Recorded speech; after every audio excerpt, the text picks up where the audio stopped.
안녕하세요. 네, 오늘 그 첫 시간에는 이제 저희가 지금 진도상으로는 동시항변권이라는 부분을 공부를 할 건데, 이제 그거하고 상관없이요, 좀 영어를 좀 알아둬야 되는 게 필요가 있어가지고, 이제 그 부분 좀 설명드리고 가도록 하겠습니다. 참고로, 올해 9월 달에, 지금 제가 말씀드리려고 하는 부분이요, 이제 모의고사에 출제가 됐습니다. 그 용어가. 그런데 나중에 이제 보니까, 채점을 해보니까 정답률이 0%였습니다. 0%. 그 말은 수백 명의 사람이 시험을 봤는데 맞춘 사람이 한 명도 없다는 겁니다. 그럼 지금부터 제가 말씀드리려고 하는 것은 어려운 걸까요? 쉬운 걸까요? 맞춘 사람 한 명도 없는데? 맞춘 사람 한 명도 없는데 쉬운 거다? 쉬운 것인가 어려운 것인가는 이제 여러분이 판단하시면 되고, 지금 이제 좀 설명을 드릴 용어가 뭐냐면, 추전이라는 단어와 간주라는 단어입니다. 그러면 이제 추정이라는 단어는 그 법 자체가 뭐라고 적어지냐, 뭐뭐 한 것으로 또는 뭐뭐로 추정한다 라고 적어져 있습니다. 그 다음에 간주라는 것은 뭐뭐 한 것으로 본다 이렇게 되어 있습니다. 또 이것은 뭐 예를 들어서 의제한다 이런 식의 표현을 쓴다라는 겁니다. 자, 그러면 이제 지금부터 말씀드리는 부분은 저희 시험 범위 자체가 아닙니다. 그냥 제가 쭉 말씀드린 거 듣고 아 그렇게 했구나 해서 추정과 본다 이 부분에 그 느낌을 받아보시라는 겁니다. 자, 이제 우리 시험 범위가 아닌 곳에 이제 어떤 제도가 있냐면요, 동시 사망의 추정이라는 제도가 있습니다. 동시에 사망한 것으로 추정한다. 법에 이렇게 적어져 있는. 자, 어떤 경우 때문에 이게 이제 문제가 되는 거냐면요. 자, 예를 들면, 자, A 있고요. B하고 C가 있고, 그 다음에 D가 있다. 할아버지, 아들, 남편, 배우자, 아내. 근데 이 남편이 재산이 1,000억입니다. 근데 아들은요, 가령, 이제 뭐 예를 들어서 미성년자로서 한 17세 정도. 근데 애는 그냥 이제 부모가 재력가였지만 엄하게 키우고 해가지고 그냥 통장 보면 10만원 밖에 없습니다. 10만원 밖에 없다. 자, 그런데 애들 이렇게 두 명이서 아빠하고 아들하고 가령 교통사고가 나와가지고 현장에서 사망을 했다라는 겁니다. 사망을 했다. 그럼 우리가 정말 과학적으로만 따져보면은요, 0.001초라도 사망의 순간은 다를 수 있죠. 그리고 충분히 뭐 한 10분, 20분 다를 수도 있다는 겁니다. 그런데, 자, 만약에, 일단은 여기 이제 아내죠, 아내, 배우자. 그냥 결론부터 말씀드리면, 아내의 입장에서 보면은요, 어떻게 하는 게 좋느냐? 원수부터 먼저 보내버려야 됩니다. 원수는 누굽니까? 남편. 자, 그러니까 만약에 남편이 먼저 사망을 하게 되면 이제 핏줄 상속이니까 먼저 아래로 내려가고, 아래가 없으면 위로 올라갑니다. 아래가 있죠. 그러니까 아래로 내려옵니다. 그럴 때 요 아내는 공동으로 상속을 하게 됩니다. 공동으로.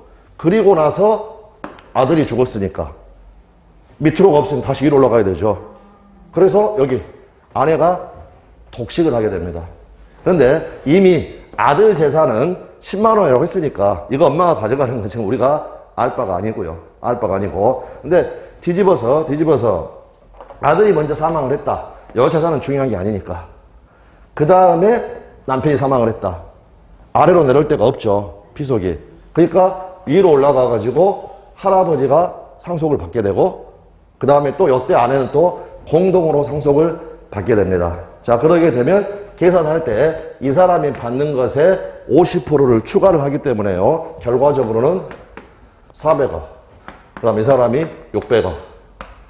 아까 원수를 먼저 보내버렸으면 독식. 그런데 만약 아들이 먼저 죽었으면 600억밖에 안 온다는 겁니다.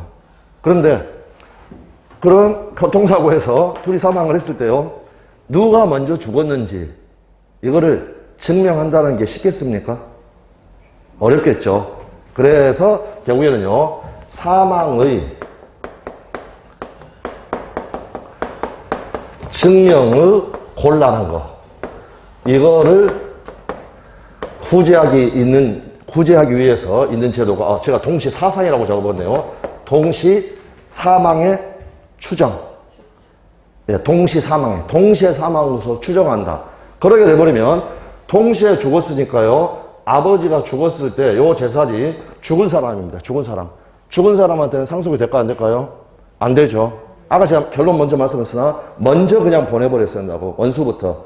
근데 동시에 사망을 하게 되면, 요 결론이 되게 된다는 겁니다. 그러니까, 결국에는, 누가 먼저 죽었냐, 동시에 사망했느냐, 안 했느냐, 이렇게 됐을 때, 이 상속에 있어서 엄청난 차이가 나버린다는 겁니다. 그런데 법에는 뭐라고 적어져 있느냐? 동시에 사망한 것으로 추정한다라고 되어 있습니다. 그러면 이제 추정의 의미가 나오는 거죠. 추정의 의미. 동시에 사망한 것으로 추정되는데 남편이 먼저 죽었을 수도 있죠. 그럼 이거 한번 생각해 보십시오. 여러분, 우리가 자, 아내라고 생각한다면요, 원수 먼저 보냈으면 우리한테 떨어지는 게 1,000억. 그러면 이러한 경우들에 있어서요, 가령 다른 시기에 사망을 했다라는 걸 이 사람이 증명을 하게 되면 이게 뒤집어진다라는 겁니다. 추정. 무슨 말 아시겠나요? 반대 사실이라고 표현합니다. 동시에 사망한 게 아니라 원수가 먼저 갔다라는 걸 증명을 하게 되면 이게 뒤집어진다. 그게 바로 추정의 의미입니다. 추정의 의미. 그런데 이제 이 본다라는 건 어떠한 제도가 가장 대표적인 거냐면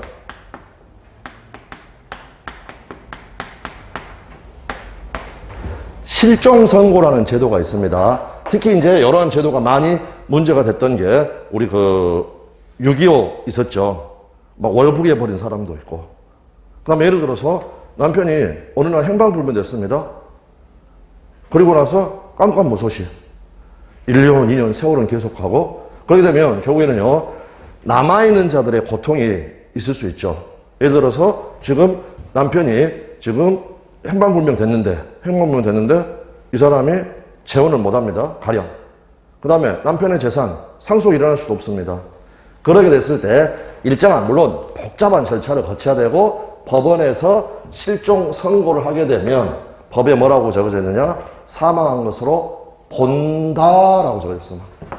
사망한 것으로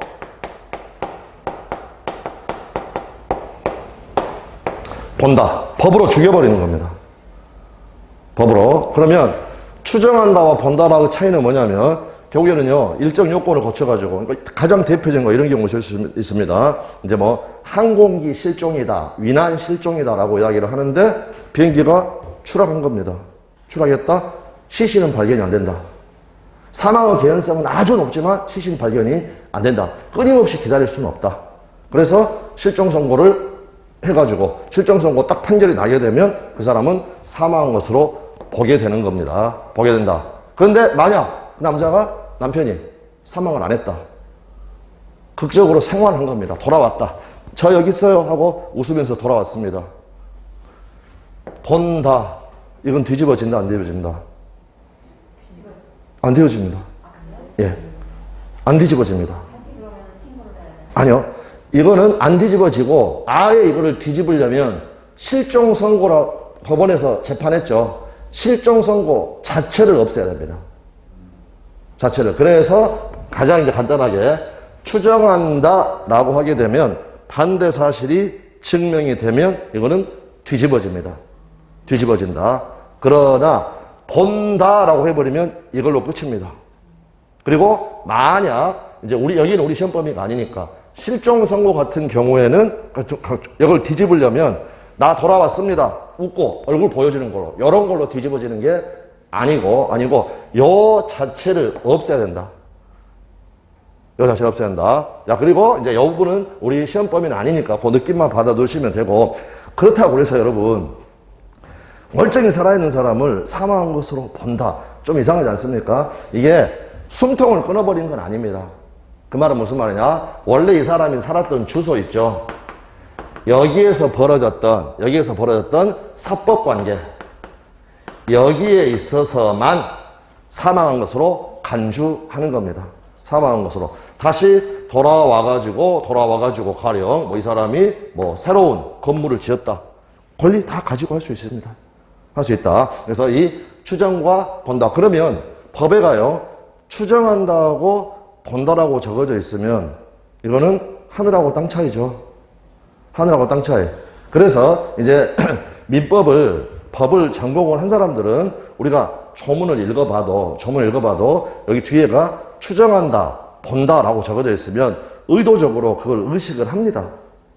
의식을 하고. 그러나 이제 우리 수험생분들은 그게 아니기 때문에 그냥 그 자체가 상대적으로는 전공을 한 사람보다는 느낌이 덜하다 보니까 쭉쭉 그냥 읽어나가는 겁니다. 그래서 아까 제가 말씀드렸던 이제 모의고사에서 정답률 0%가 나왔던 지문은 우리가 수없이 보는 지문입니다. 수없이 보는 지문, 기출도 됐던 지문. 그런데 출제 선생님이 추정한다라고 적어져 있는 걸 본다 이렇게 바꿔버린 겁니다. 그러니까 다 틀려버린 거죠. 틀린 지문이죠. 추정한다라고 적어진 데는 무조건 추정한다라고 적어져야 되지 전혀 상황이 다른 본다라는 말이 적어져서는 안 되는 겁니다. 둘기는 하늘하고 땅 차이입니다. 제가 어떤 말씀 드렸었냐면 여러분 무효다 하고 취소할 수 있다 하고 하늘하고 땅 차이라고 그랬죠. 무효는 아예 효력이 없는 거고 취소는 일단은 효력이 있는 거고 그러니까 완전 다른 겁니다. 이것도 완전 다른 겁니다. 완전 다른 거. 자, 그러면 이제 일단 여기서 추가 설명. 만약에 이 아내가 B하고 사실혼 관계였다. 법률연이 아니라. 그러면 사실혼은 여러분 우리가 흔히 말하는 단순히 동거하는 거 이걸 이야기하는 건 아니죠. 결혼의 실질을 다 갖추고 있는 겁니다. 사실혼 관계의 가장 대표적인 케이스는 어떤 걸 들 수가 있냐면 결혼식 다 했습니다. 신혼여행 갔다 오고 근데 혼인신고가 아직 안 됐다. 결혼의 실질은 다 갖췄죠. 결혼의 실질은. 혼인신고만 안 된 겁니다. 혼인신고만. 그러니까 그냥 단순 동거하고는 다르죠. 어찌됐건 이 사람이 사실혼의 배우자다. 그러면 상속받을 수 있을까 없을까? 없습니다. 상속법에서 말하는 그 배우자라는 사람은 법률상의 배우자만을 이야기를 합니다. 법률상의 배우자. 그거나 참고로 알아두시면 되겠고. 그럴 때 나중에 우리가 이제 공부를 하게 되면 이 주택임대차 보호법. 주택임대차에서 이제 사실혼 관계에 있는 배우자는요, 이게 특별법이니까 보호되는 부분이 있습니다. 보호되는 부분. 그럴 때, 사실혼하고 법률혼하고 다른 것이다. 나중에 또 특별법인 명의신탁이라는 걸 공부를 하게 되면 사실혼 배우자, 법률상의 배우자, 요거를 구별을 해야 된다라는 겁니다. 그러면 주의법 잠깐 이야기 나왔으니까. 자, 그러면 예를 들어서 이제 여기는 잊어버리시고요. 갑이라는 사람의 주택을 을이라는 친구가 주택입니다. 이제 임대차를 했습니다. 그 다음에 병하고 사실혼 관계에 있습니다. 그러면 을이 이제 만약에 보증금을 가령 10억이다. 주택임대차에서는 특별법을 만들어가지고 사실혼 배우자를 보호를 합니다. 즉, 이 보증금 승계할 수도 있게 한다는 거죠. 그럴 때 가장 걸림돌이 되는 사람은 누구가 있습니까, 여러분? 만약 이런 경우 있을 수 있죠. 을이라는 친구가 이제 그 자식도 다 있었는데 아내가 사망했고 혼자 지내다가 말년에 병이라는 사람을 만났다. 그러면 자식들이 뭐라고 제일 많이 하는 게 뭡니까, 여러분? 혼인신고 하지 마라고. 그러면 결국에는요, 자, 여기 지금 사실혼 관계에 있습니다. 제일 걸림돌은 누굽니까? 아들, 자식들. 그래서 보호를 받으려면 사실혼 배우자는 어떻게 해야 되느냐? 제일 걸림돌을 없애거나 내쫓아야 됩니다. 나중에 상위법에서 공부를 하겠지만 없앤다. 그러면 독식하는 겁니다. 독식. 이건 실제로 죽일 수는 없는 거고 상속인 없이 이 사람이 사망을 했을 때 권리부가 승계가 되는 겁니다. 승계가 된다. 그런데 상속인이 있다. 그럼 어떻게 해야 된다? 내쫓아야 된다는 말은 같이 살면 안 됩니다. 여기서 가정 공동생활을 하지 않아야 됩니다. 그랬을 때 이제 공동으로 상속인이 지금 있으니까 법률상 상속인이 있으니까 여기 내쫓았을 때는 공동으로 승계하게 되는 겁니다. 그럼 결론적으로 이 사실상의 배우자가 또는 사실혼의 배우자가 상속인에 우선할 수는 있나요, 없나요? 상속인에 우선한다는 말은 있을 수가 없죠. 예, 여기는 지금 상속인 자체가 없으니까 독식하는 거고, 이거는 보냈으니까 공동으로 승계하는 거고, 만약에 둘 다 못했다. 내쫓지도 못했다. 가정 공동생활도 같이 하고 있다. 그럼 어떻게 되느냐? 어쩔 수 없습니다. 그건 고물도 없습니다. 고물도 없다. 그래서 이제 우리 시험에서는 그것만 지금 잠깐 들었던 거에서 상속인에 우선한다는 말은 있을 수가 없습니다. 왜? 법률상 제1순위로 되어 있는 사람이 바로 직계 비속입니다. 직계 비속. 자, 그 정도 말씀을 드리면 되겠습니다. 자, 이렇게 해서 추정과 본다. 이건 아주 큰 차이다. 그래서 그 자체를 의식을 잠깐 해 두시고 앞으로 이제 우리 이제 어떤 것들만 주의하시면 됩니다라고 강의 진행 중에 다 말씀을 드립니다. 말씀을 드린다. 자, 이제 그 다음에 그러면 이제 추정이라는 단어, 여기 이 단어입니다. 여기 사망의 증명을 곤란하기 위해서 만들어둔 제도 중에 하나가 동시사망의 추정입니다. 추정.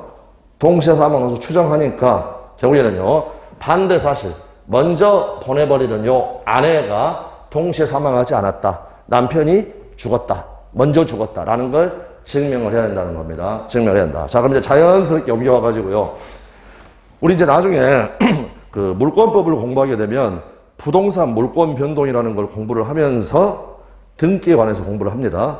그런데 우리 민법 전에는 등기에 관해서 뭐 예를 들어서 그 효력이라든지 어떠한 규정도 없습니다. 어떠한 규정도. 물론 부동산 등기법이라는 게 있지만 그거는 실체법이 아니라 등기 절차에 관한 것이고 일정한 경우에 등기를 청구할 수 있는 권리가 있나 없나는 민법에 규정이 있다 없다?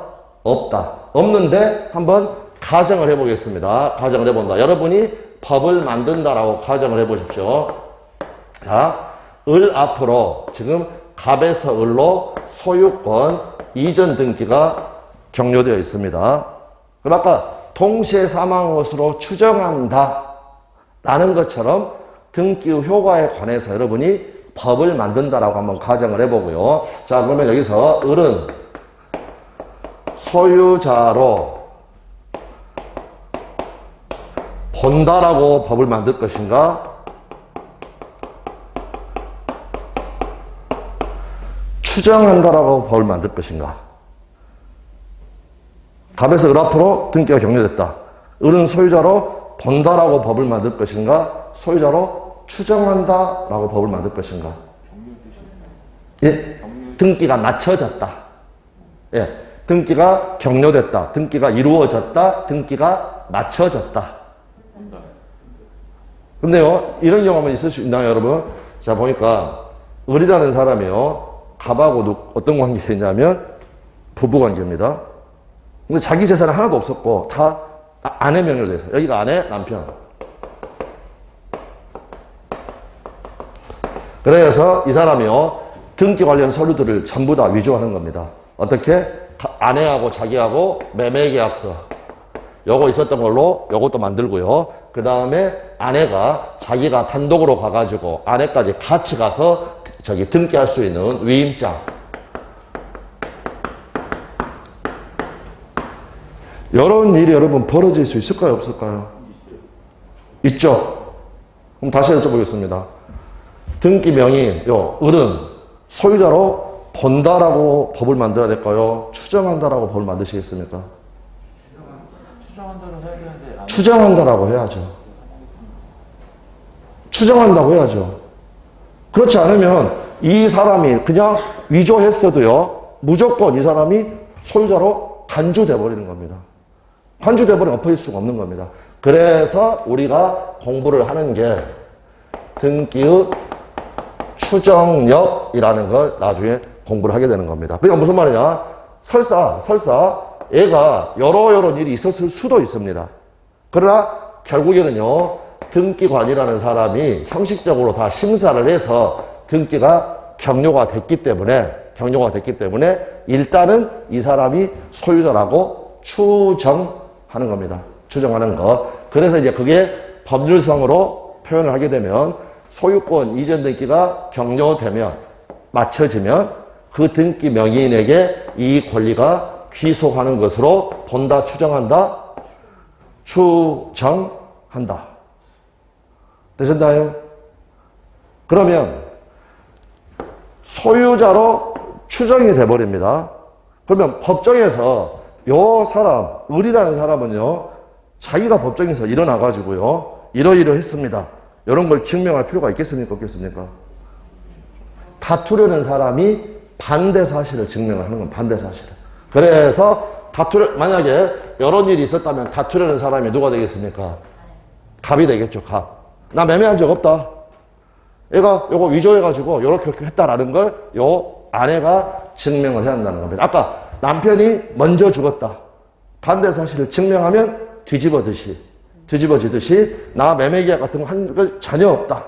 라는 게 증명이 되게 되면 그렇습니까? 이제 추정력이 깨진다는 거. 그래서 결국에는 추정이라는 단어는 무엇과 관련된 거냐? 증명 책임하고 관련된 겁니다. 증명 책임. 그런데 아까 잠깐 예를 들었지만, 하나의 예를 가지고 들었지만, 일정한 사실을 법정에서 증명을 한다는 것은 쉽다, 어렵다? 엄청나게 어려운 경우들이 꽤 많습니다. 꽤 많다. 그래서 여기에는 추정하게 된다. 그 말은 요 등기에, 을명의의 등기에 일정한 증명력을 부여한 겁니다.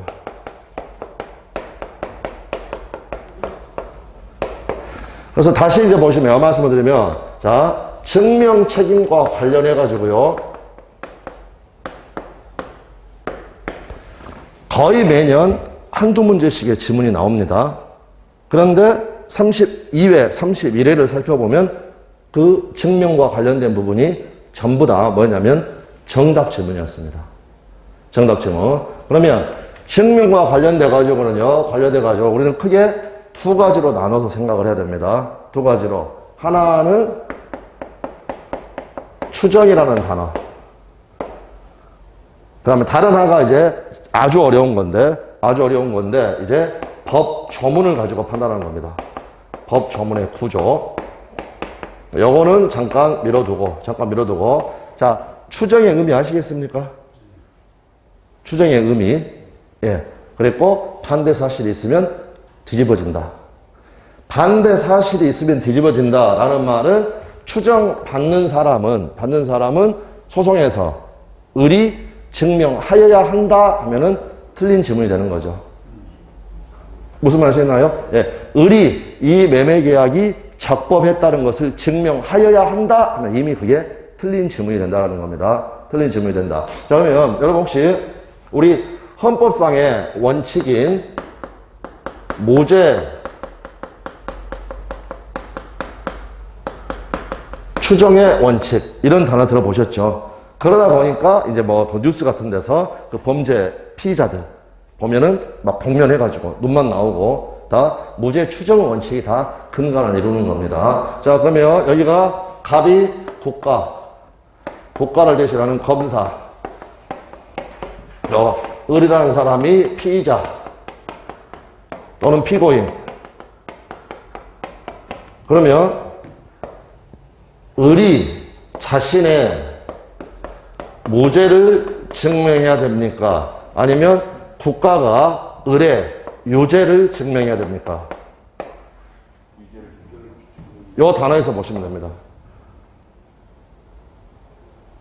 무죄 추정이 원칙이니까 반대 사실인 유죄를 주장하는 국가에서 이 친구가 범죄자다라는 걸 증명을 해야 된다는 겁니다. 증명을 해야 된다. 그런데 이제 어떤 경우가 있을 수가 있냐면요.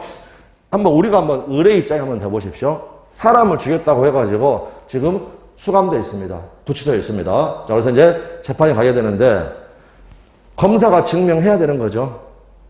내가 무죄라는 걸 증명해야 한다 하면 X죠. 자, 그런데 이럴 수는 없겠나요? 이제 예를 들어서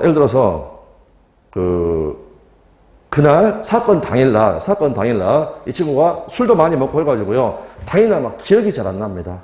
그런데 가만히 구치소에 있다가 기억이 떠오른 겁니다.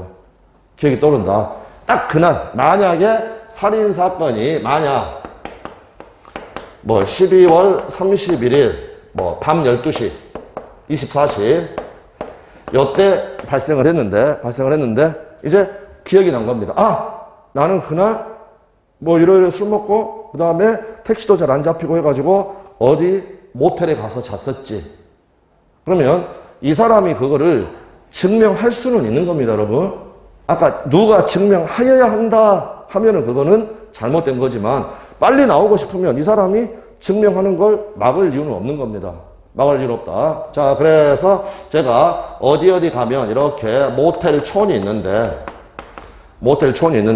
거기에 A 모텔에서 제가 그날 잤습니다. 그래서 가서 수사를 해봤다는 겁니다. 수사를 해봤다. 그런데 CCTV라든지 모든 것을 다 이제 동원을 해가지고 수사를 해봤는데 이 친구는 이 A라는 모텔에서 잠을 잔 적이 없습니다. 어떤 상황인지 아셨나요? 그러면 이 무죄 추정은 깨어지겠는가?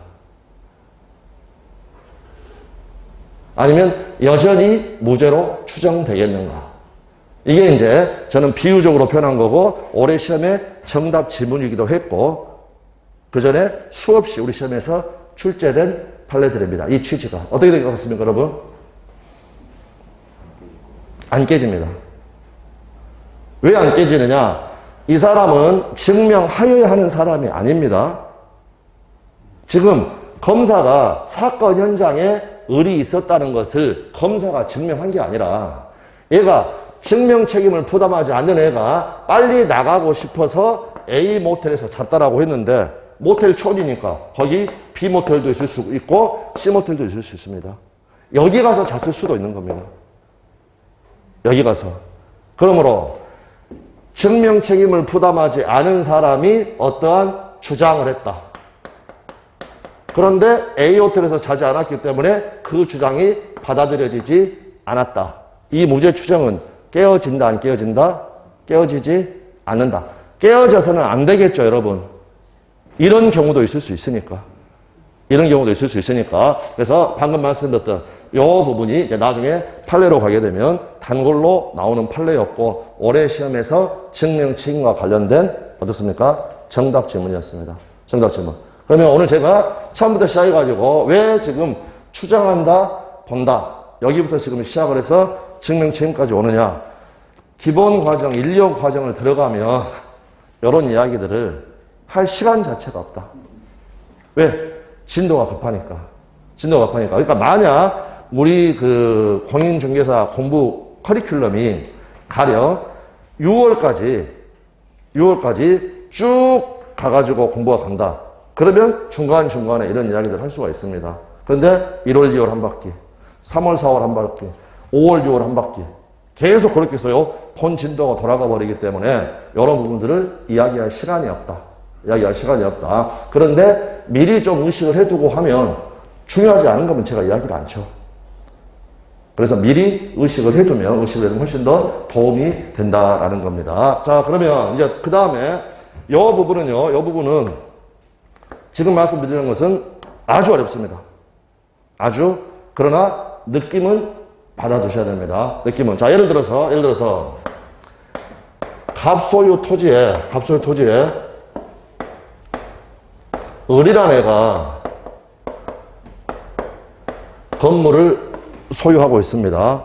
이제 우리 여러분 제3자가 한번 돼보십시오. 만약 을이라는 애가 갑의 허락도 없이 이 토지에다가 건물을 지었다면 그 토지 나한테 돌려도 갑이 을한테 할 수 있어야 되겠습니까?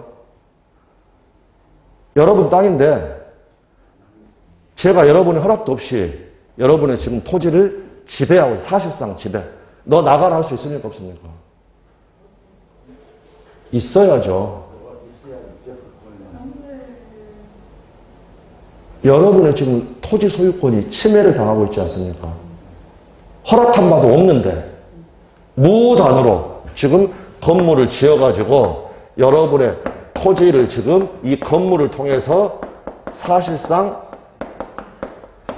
지배를 하고 있다는 겁니다. 여러분의 땅의 소유권이 이 친구에 의해서 지금 침해가 되고 있는 상황입니다.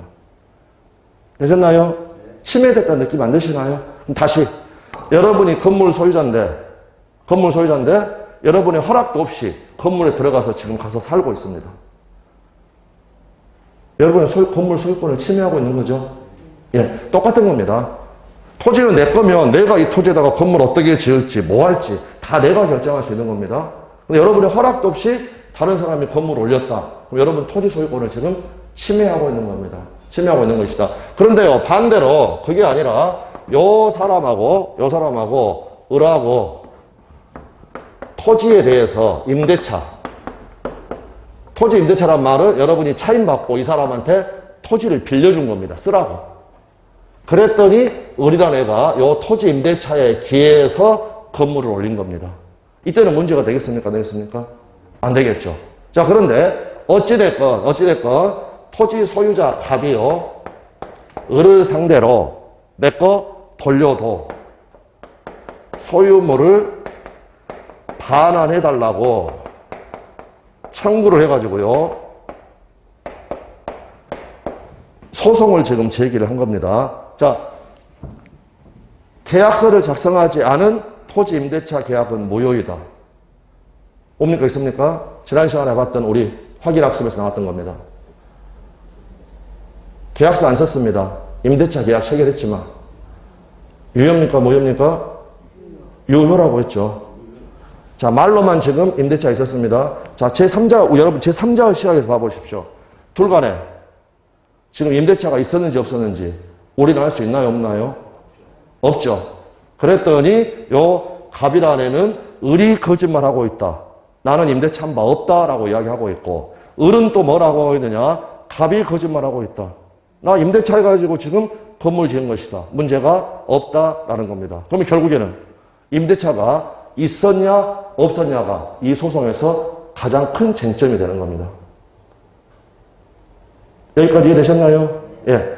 그럼 결국에는 아까도 말씀했지만 증명 책임을 부담한다. 증명해야 된다. 이건 아주 어려운 사실입니다. 특히 지금 이 경우 서로 지금 거짓말 한다고 했으니까, 그러면 누가 증명을 해야 될까? 을이 임대차의 존재, 임대차가 있었다는 것을 요 을이 증명을 해야 될까? 아니면 갑이 임대차가 없었다라는 거, 요거를 증명을 해야 될까? 이거는 그냥 자유롭게 여러분 생각 찍어보시면 됩니다. 누가 해야 될까요? 이거는 고민할 필요가 없습니다. 왜냐? 법에 적어져 있습니다. 그래서 그거를 지금 우리가 아까 제가 말씀드렸죠? 법 조문의 구조로, 이거는 우리가 우리 마음대로 하는 게 아닙니다. 법에 이렇게 해라 라고 적어져 있다라는 겁니다. 그래서 여기에 이 임대차가, 이제 이 용어가 좀 어렵습니다. 법에 적극 요건으로 규정이 되어 있는가? 요건 설명드립니다. 아니면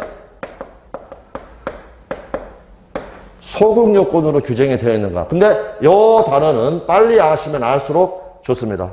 적극 요건으로 규정되어 있는가? 소극 요건으로 규정되어 있는가? 적극 요건이라는 것은 본문에 적어진 걸 말하고, 소극 요건은 단서에 적어진 걸 말하는 겁니다. 단서에 적어진 것은 예외. 그래서 이제 수강생분들이 어려워하는 부분이 이 부분입니다. 이 부분. 그런데 제가 지금 방법 자체는 여러분한테 이미 말씀을 드렸습니다. 이 말씀을 드렸다. 그럼 이제 확인해 보는 겁니다. 이 임대차가 적극 요건으로 규정되어 있느냐, 소극 요건으로 규정되어 있느냐. 적극 요건은 주장하는 사람이 증명을 해야 되고, 주장이라는 건 지금 소유물 반환을 주장하는 사람. 만약에 소극 요건으로 규정이 되어 있다면 다투려는 사람, 다투려는 자, 다투려는 자.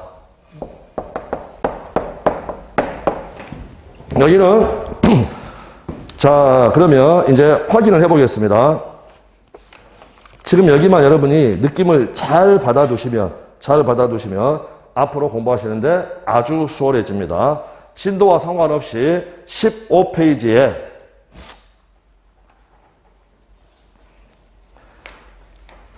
좁은 박스가 2개가 있고, 여러분 저기 오늘 그 자료 말씀드리는 겁니다. 저기요, 죄송합니다. 아니요, 기본서로. 죄송합니다. 기본서에도 그 내용이, 저기 기본서 같은 경우는 여러분, 저희가 법 조문을 많이 참조를 하니까 제일 뒤에 있는 그 법 조문으로 가시면 됩니다. 법 조문 숫자는 213조입니다. 페이지는 677페이지입니다.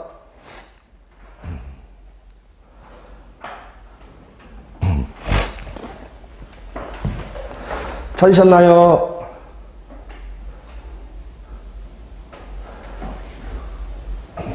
(677페이지에) 213조. 수없이 보게 되는 조문입니다. 자, 읽어봅니다. 제목, 소유물 반환 청구권, 내 거 돌려도. 소유자는 그 소유에 속한 물건을 점유한 자에 대하여 반환을 청구할 수 있다. 여기까지가 본문. 그러나 점유자가 그 물건을 점유할 권리가 있는 때에는 반환을 거부할 수 있다. 일단 제가 정답을 말씀을 드리기 전에 여러분 한번 생각해 보십시오. 자, 여기에서 갑이란 애가 임대차가 없었다는 걸 증명을 해라고 법에 적어져 있는가? 아니면 을이라는 사람이 임대차가 있었다는 것을 증명하라고 적어져 있는가?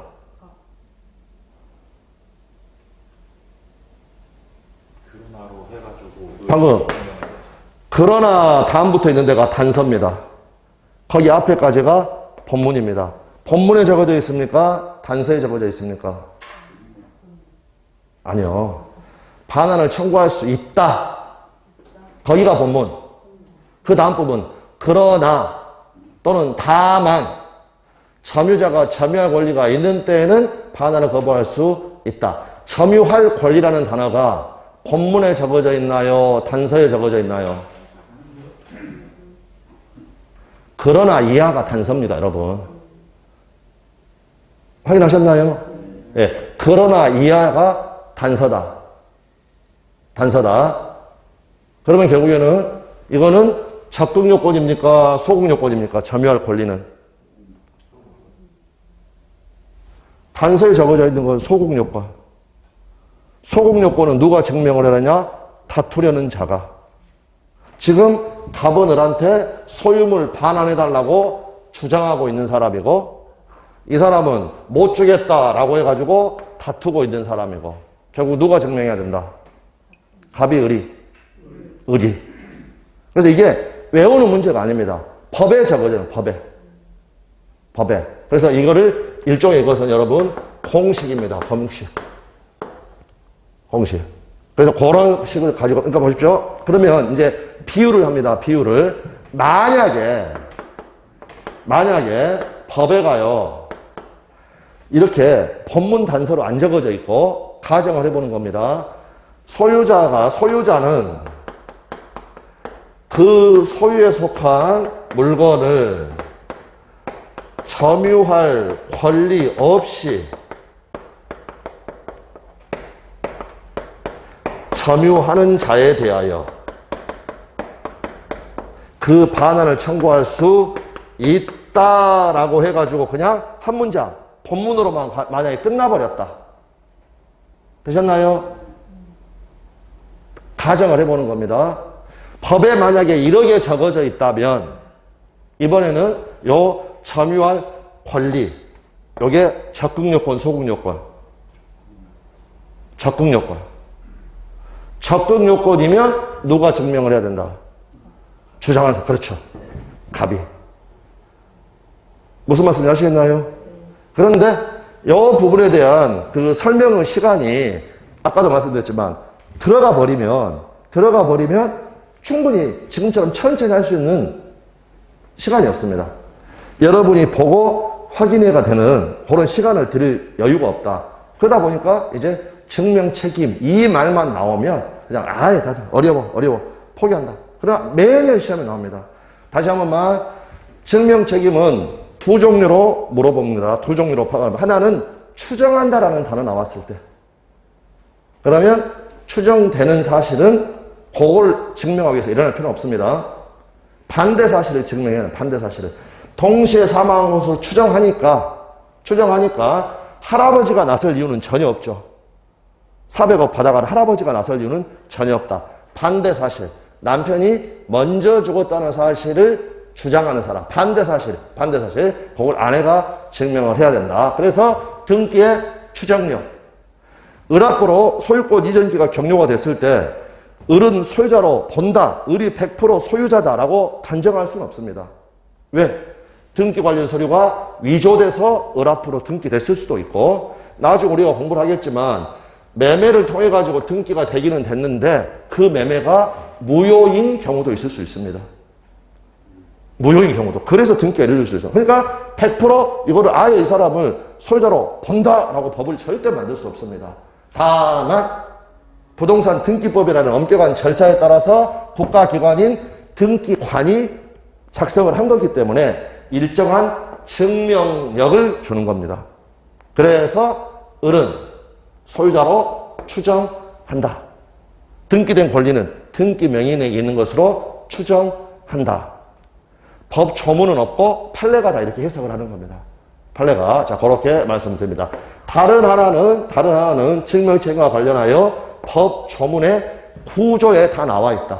근데 이 부분이 연습이 안 돼 있으면 매우 어렵게 생각이 된다. 그랬을 때 적극요건이냐 소극요건이냐. 그러니까 그렇다고 해서 모든 조문을요 막 증명책임 생각하면서 이게 적극요건인가 소극요건인가 그럴 필요는 없습니다. 그럴 필요는 없고 시험에 나와 있는 것들이 있으니까.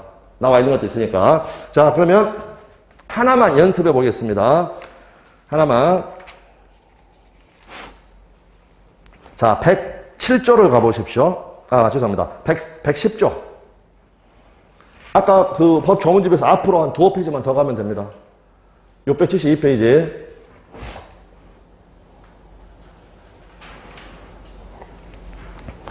우리 이제 착오는 나중에 공부하지만 이거는 착오 내용은 생각하지 마시고요. 자, 109조 1항을 한번 읽어보겠습니다. 의사표시는 법률행위의 내용의 이 단어입니다. 중요 부분에 착오가 있는 때에는 뭐 할 수 있다라고 적어져 있습니까? 취소할 수 있다. 할 수 있다.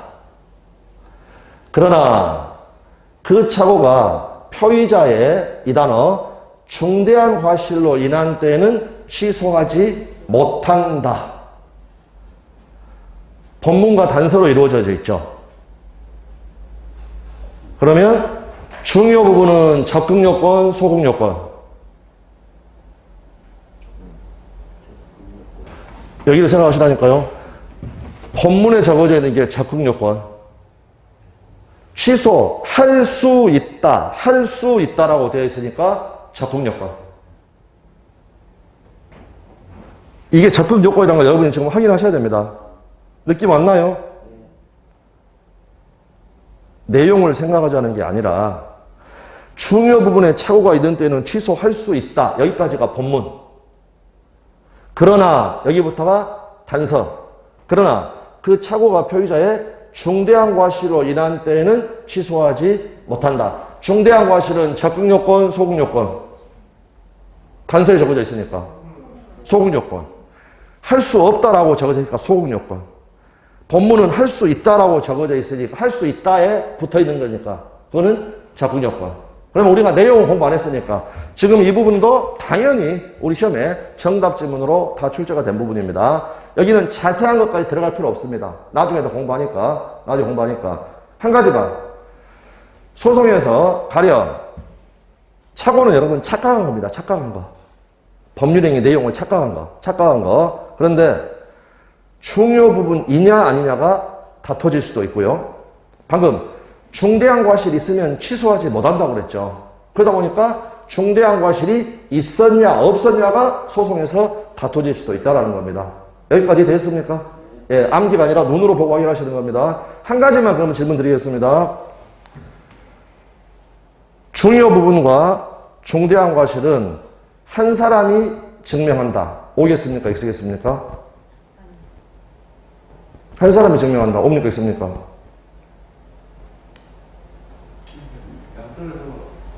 그렇죠. 한 사람이 증명해야 한다는 게 틀린 말이란 것만 여기서 확인하시면 됩니다. 왜? 이미 나눠져 있으니까. 적극요건, 소극요건 나눠져 가지고 할 수 있다, 취소할 수 있다. 거기에 필요한 중요 부분이라는 것은 취소하려고 하는 사람이 증명하는 겁니다. 그 다음에 중대한 과실은 취소할 수 없다라고 해가지고 소극요건으로 적어져 있으니까. 그러니까 다른 거 다 필요 없고, 본문하고 단서로 되어 있네? 중요 부분은 본문에 적어져 있네? 중대한 과실은 단서에 적어져 있네. 중요 부분은 적극요건이네. 중대한 과실은 소극요건이네. 착오 내용 잘 몰라도 중요 부분이 뭐고 중대한 과실인가 몰라도 증명 책임이 한 사람에게 있는 게 아니라 각각 따로따로다. 되셨나요? 예. 근데 다시 한번 말씀드립니다. 이거는 암기의 문제가 아닙니다, 여러분. 법에 적어져 있습니다. 법에. 그런데 어떤 식으로 법에 적어져야 되냐? 형식으로, 구조로. 본문, 단서, 적극요건, 소극요건. 그렇게 보여주는 것이지 법에 직접 중요 부분은 누가 증명해야 한다. 이렇게 해서 조문을 만들기 시작하면요, 또 법전이 엄청나게 두꺼워집니다. 딱 그래서 이미 약속들이 있었고, 본문, 단서, 적극요건, 소극요건. 어디다 위치를 시키냐에 따라가지고 법을 공부한 사람들은 딱 그것 보고, 증명책임, 적극요건에 다 이렇게 가게 되는 겁니다. 근데 우리는 그 기회가 별로 없으니까 나중에 가게 되면 무조건 암기해야 되겠다라고 생각을 하는데 나중에 가보시면 그게 암기로 해결이 안 됩니다. 극히 쉬운 부분 아니거든요. 출제자들은 말을 다 바꿔버린다고 그랬죠. 자, 마지막으로 좀 더 진도 들어가라고 하나만 정리를 해봅니다. 자, 다시 한 번만. 갑의 토지에 만약 을이 무단으로, 즉 갑의 허락 없이 건물을 지어버렸다. 이 사람 토지 사용 못하게 돼버리죠. 자기 뜻대로. 그래서 을이 이 건물을 가지고서 갑의 토지 소유권을 침해하는 겁니다. 그럼 당연히 법이 이 사람을 구제할 수 있는 수단을 마련해주고 있습니다. 아까 213조 제목이 뭐였냐면 소유물 반환 청구권. 내 거 돌려도. 근데 이제 동상 같으면 왔다 갔다 하니까 내 거 돌려도 이 말이 되는데 땅 같은 경우는 움직이는 게 아니죠. 그래서 땅 같은 경우는 내 거 돌려도 이 말이 결국에는 나가라는 겁니다. 내보낼 수 있다. 내 땅에서 내보낼 수 있다. 내 집에서 내보낼 수 있다. 그런데 아까도 말씀드렸지만 갑이 을을 상대로 이제 내가 소유자다. 너가 점유하고 있다. 라고 해서 소유물 반환 청구에 관한 소송을 제기를 했는데 가령 만약에 얘가 임대차를 해가지고 토지에다 건물 지었으면 아무런 문제가 없다. 그런데 임대차가 있었는가 없었는가에 따라서 지금 다툼이 있다. 그 예로 든 게 제가 부두 계약을 한 거다. 증명이라는 건 너무 어렵다. 서로 지금 거짓말한다고 하고 있다. 그럴 때 누가 임대차를 증명을 해야 될 것인가? 아까 했던 거 지금 재방송하는 겁니다. 임차인 을이 내가 임대차가 있었습니다 라는 걸 증명을 해야 될 것인가? 아니면 소유자가 이 녀석이 거짓말하고 있습니다. 나 임대차한 바 없습니다 라고 증명을 해야 될 것인가? 요 부분이 조문에 적어져 있었다. 213조에. 그래서 우리가 읽어봤더니 소유자는 그 소유에 속한 물건을 점유자에 대해 반환을 청구할 수 있다라고 본문에 딱 적어져 있고, 그러나 점유자가 점유할 권리가 있는 때에는 그 반환을 거부합시다. 점유할 권리라는 단어가 어디에 적어져 있다? 단서에. 단서에. 그러면 요 단서에 적어져 있는 거 누가 증명을 해야 한다? 다투려는 자. 뭘 다투려는 자? 요거에 대해서. 갑은 소유물 반환 청구, 반환해달라고 주장하고 있는 사람, 그에 대해서 을은 다투려는 사람. 다투려는 사람이 점유할 권리가 있다는 걸 증명하라고 법에 적어져 있다. 다만 적어져 있는 것은 문장 형태로 적어져 있는 게 아니라 법 조문의 구조로 보여준다. 구조로 보여준다. 그리고 하나만 더. 그걸 우리가 확인을 했던 게 차고. 아까 차고 내용 모르셔도 됩니다. 109조 조문을 읽었다. 근데 핵심 키워드가 중요 부분이라는 단어와 중대한 과실이라는 단어인데 그 단어들은 적극요건, 소극요건으로 나누어져 있더라. 그러므로 이거는 한 사람이 증명하는 것이 아니다. 그 기본 바탕을 두고 앞으로 이제 설명하게 되면 훨씬 더 수월하게 지금은 좀 어려우시겠지만 의식만 해두시면 됩니다. 의식만 해두시면 앞으로 갈 때 훨씬 더 수월하게 알 수 있다. 자, 그래서 오늘은 지금 첫 시간에 일부러 이 부분을 좀 할애를 해서 설명을 드렸고요. 두 번째 시간부터 오늘 진도 동시형 항변권 여기부터 보도록 하겠습니다.